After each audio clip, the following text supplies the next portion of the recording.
अस्सलामुअलैकुम फ्रेंड। तो कैसे हैं आप सब? उम्मीद करता हूं आप खैरियत से होंगे और खुश होंगे। तो आप देख रहे हैं हाफिज़ कॉस्मेटिक्स ब्यूटी एंड हेल्थ। तो जैसे आप देख रहे हैं एक्डरमिन जेल है। आज हमने इसके बारे में आपसे डिस्कस करनी है, बेसिक इसके क्या बेनिफिट हैं और इसको कैसे इस्तेमाल करना चाहिए। तो ये देख सकते हैं 20 ग्रामेज में। और अगर इसकी कंपनी की बात की जाए तो ये एटको कंपनी का ब्रांड है। एटको कंपनी इंटरनेशनल ब्रांड है और एक्डरमिन जेल भी चलने वाली आइटम्स है। रिजल्ट इसका बहुत अच्छा है, मतलब नॉर्मल अरेंज से ये चलती है, ये नहीं एक लगातार कस्टमर आ रहे हैं। क्योंकि 20 ग्रामेज में जिसने एक बार ले ली मैक्सिमम भी उसकी 3-4 मंथ चल जाती है, क्योंकि ये थोड़ी सी यूज़ होती है, उसके बाद जो मखसूस जगह हो उसके बाद ये रखी रहती है। चले जी हम चलते हैं अपने टॉपिक की तरफ। इसकी पैकेजिंग दिखा देते हैं हम आपको किस टाइप की है। तो ये देख सकते हैं इसकी पैकिंग कुछ इस टाइप की है। ये इसकी प्राइस मेंशन है 367, मतलब 350 तक की आपको मार्केट से इजीली मिल जाएगी। और इसकी एक्सपायरी भी आपने लाजमी देख लेनी है बाय करने से पहले। और इसके साइड में देख सकते हैं, अगर इसकी साल्ट की बात की जाए तो क्लिंडामाइसिन फॉस्फेट इसका साल्ट है और ट्रिटियोनाइन इसका साल्ट है। तो इस साल्ट के भी बहुत बेनिफिट हैं। और इस साइड से भी आप देख सकते हैं ये वही साल्ट है, क्लिंडामाइसिन फॉस्फेट ट्रिटियोनाइन जेल। तो ये क्रीम है, जेल फॉर्म में है। और इस साइड से भी देख सकते हैं आप इसकी पैकिंग। सिर्फ बैरूनी इस्तेमाल के लिए मतलब इसकी हदायत दी गई है कितने सेंटीग्रेड में रखना है। और इसके बाद हम चलते हैं अपने फार्मूलेशन की तरफ। तो ये जो क्लिंडामाइसिन साल्ट है ये बेसिक किस पर्पस में यूज़ होता है, मतलब अगर आपके फेस पर एक्नी है रेड कलर के, आपको पता है फेस पर कहीं भी निकल आते हैं एक्नी छोटे छोटे रेड कलर के। और इसके अलावा पस वाले एक्नी भी निकल आते हैं जिसे बोला जाता है पीप वाले दाने, फेस पर छोटे छोटे निकल आते हैं। और इसके अलावा अगर आपके फेस पर पिंपल्स वगैरह हैं तो ये क्लिंडामाइसिन इनको बिल्कुल रिमूव करेगा।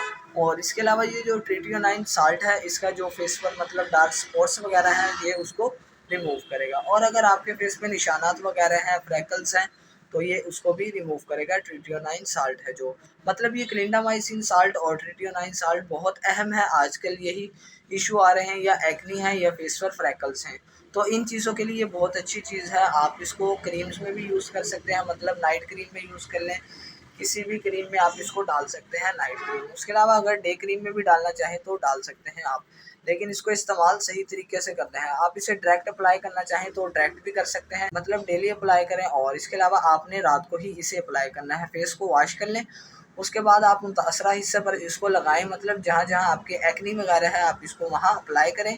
मसाज नहीं करना, जहाँ एक्नी है आपने फिंगर की मदद से एक्नी पर अप्लाई करनी है, मसाज बिल्कुल भी नहीं करना। और जब आपके एक्नी रिमूव हो जाए आपने इसको प्रॉपर यूज़ नहीं करना।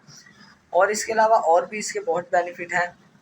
वैसे ही आजकल गर्मियाँ हैं, गर्मियों में दाने निकल आते हैं ऑयल की वजह से, या जरासीम लग जाते हैं फेस पर, या गंदे हाथ लग जाते हैं फेस पर, तो एक्नी आजकल आम है। तो आप कोई भी ऐसी क्रीम यूज़ करते हैं, नाइट है ये थोड़ी तेज़ हो गई, या आप मेकअप यूज़ करते हैं, मेकअप लगा कर ही सो जाते हैं, मेकअप से एक्नी निकल आते हैं, या नाइट क्रीम से भी एक्नी निकल आते हैं, मतलब किसी भी किस्म से एक्नी का निकल आना, तो ये बिल्कुल रिमूव करेगी उस एक्नी को।